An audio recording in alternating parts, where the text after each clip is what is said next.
Once upon a time, Snow White's skin was considered the chic, sexy look of the Elizabethan English elite. Queen Elizabeth I's signature ghostly makeup typified the 16th century ideal for women. Porcelain skin, representing nobility and earthly perfection. But to achieve that perfection, Elizabeth covered her face with makeup composed largely of lead. She also rubbed mercury on her lips and probably used a mercury-based makeup remover that ate away at her flesh. Today, we're talking about Elizabeth I, the makeup that may have led to her death. But before we get started, just a reminder to subscribe to the Better Life channel and let us know what historical figure you would like us to cover. Now let's get moving. The Queen beckons us. During the Virgin Queen's era, the highest standard for female beauty was smooth, blindingly white skin. To achieve this look, Elizabeth wore Venetian cerise, a cosmetic made from white lead and vinegar. She powdered her face and neck with transforming her epoxy skin. More on that later. Into an eerie porcelain canvas that probably smelled like sour wine. That's certainly one way to maintain your virginity. Thanks to 400 years of science, we now know that applying lead to the face on a daily basis causes very serious and often irreversible problems like hair loss and skin deterioration and death by lead poisoning, which in the 16th century was pretty damn final. It may well have been for Queen Elizabeth, but lead wasn't the only poison. Inner pigments. Let's look at the other suspects.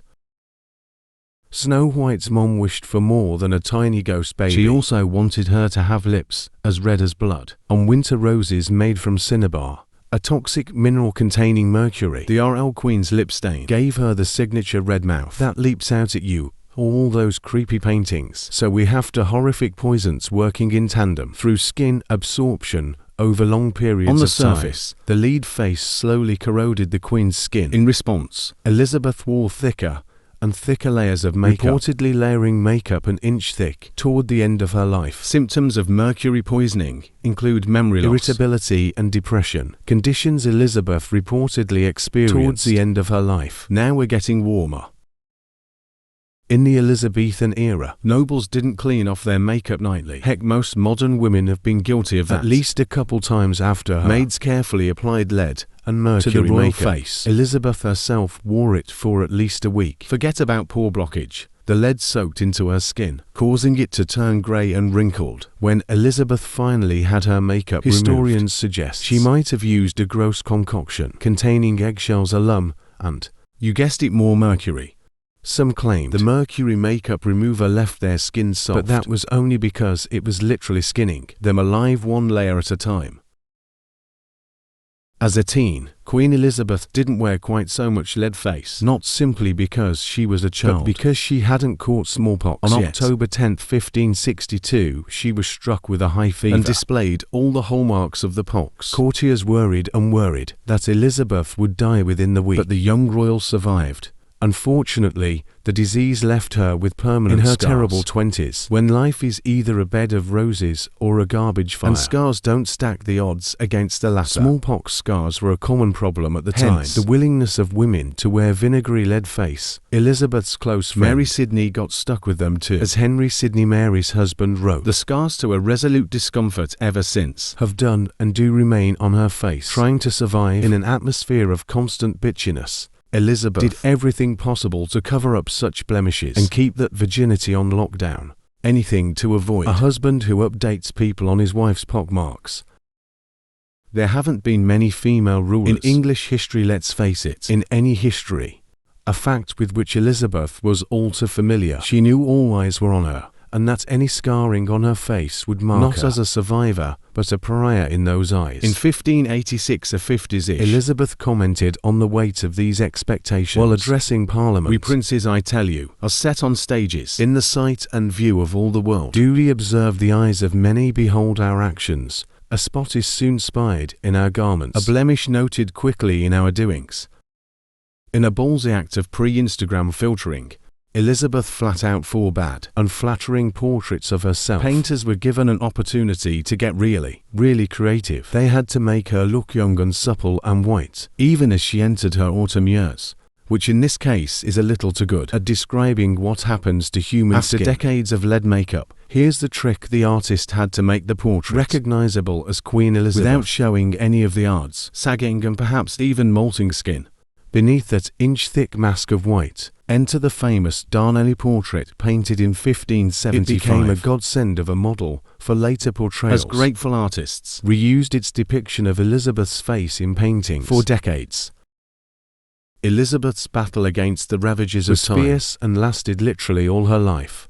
One of her wiser tricks was to wear a wig. Lord knows what lunacy would have been used to die back then. For a long time, it was basically like Shatner's toupee. It existed, but was never officially confirmed until 1599, when the Earl of Essex blew that secret out of the water and immortalized it, expressing his shock upon beholding his elderly queen's mostly bald pate, with only a thin ring of hair hanging about the ears. We can't unsee that now, thanks Earl. In the last months of her life, Elizabeth refused to let doctors examine her. The Queen had fallen into a deep melancholy, according to a member of her court. Still, Elizabeth refused to rest.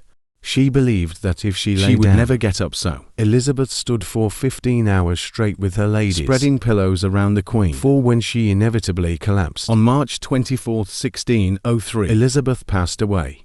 Possible causes of death include cancer or pneumonia. Elizabeth's use of lead and mercury-based makeup for decades in increasingly liberal doses certainly at least contributed to her declining health. After a lifetime of lead and mercury poisoning, Elizabeth's body was toxic. Elizabeth Southwell, one of the Queen's ladies in waiting, claimed that Elizabeth's body burst in her coffin at her wake due to the abundance of noxious vapors, although Southwell's account has often been dismissed as propaganda of all things. Exploding coffins aren't unheard of even today. The phenomenon is called exploding casket syndrome, and it's what happens when a corpse is sealed a bit too well. The coffin acts as a pressure cooker for all the gases and fluids produced by a decomposing body, until there's a reason this got chalked up to bad religion. Here's another horrible thing. While Elizabeth certainly suffered the effects of lead and mercury poisoning, she may have actually died from blood poisoning just a week before she passed. In 1603, Elizabeth's doctors recommended a risky procedure. For 45 years since the day she was crowned, Elizabeth wore a coronation ring. The ring began cutting into Elizabeth's poisoned skin, and presumably kept on cutting. Doctors warned her that the ring had to be surgically removed, and a week later she died, and then exploded, depending on who you ask. Evidence of people using lead for makeup dates back to at least the 5th century CE. During the time of the Roman Empire, women powdered their faces with lead. By the 16th century, the concoction was known as Venetian ceruse, or the spirits of Saturn, Queen Elizabeth's favorite cosmetic. I personally prefer MAC, unfortunately, for her and every other serious fan in history. It wasn't classified as a poison until 1634, less than 40 years after her death, which it had at least one hand in, if not both. People knew it caused hair loss and skin damage, but it took a long time for us to figure out that we were literally killing ourselves in the name of beauty. In many ways we still are. Like it or not, pain and death for beauty and well-entrenched tradition. And it's not done with us. So what do you think about Queen Elizabeth's makeup tutorial? Let us know in the comments. And while you're at it, check out some of these other videos from our weird history.